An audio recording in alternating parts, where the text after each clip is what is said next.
2037 में एक ऐसा सिग्नल मिला जो इंसानों के लिए नहीं था।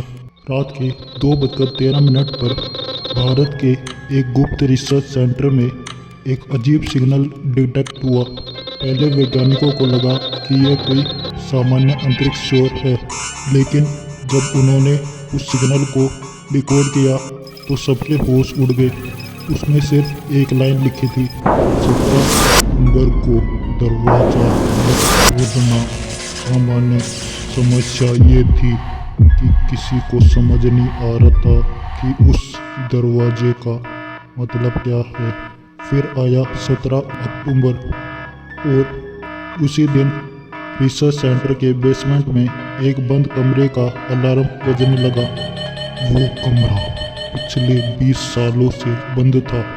जब वैज्ञानिकों ने कमरे की फुटेज देखी तो उनके पैरों तले जमीन खिसक गई।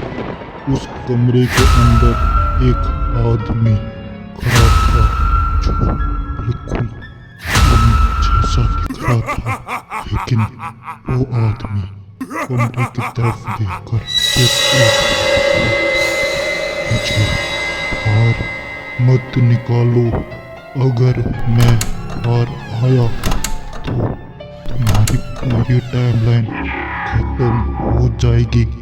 वैज्ञानिक समझ नहीं पा रहे थे कि यह कैसे संभव है, क्योंकि वो आदमी कोई एलियन नहीं था, वो उनका ही भविष्य वाला रूप था और उसने आखिरी संदेश दिया। हमने टाइम ट्रेवल की खोज नहीं की थी, हमने गलती से अपना भविष्य बना दिया था। अगली सुबह रिसर्च सेंटर पूरी तरह खाली था। वहाँ सिर्फ एक फाइल मिली जिसमें लिखा था, एक्सपेरिमेंट सफल रहा।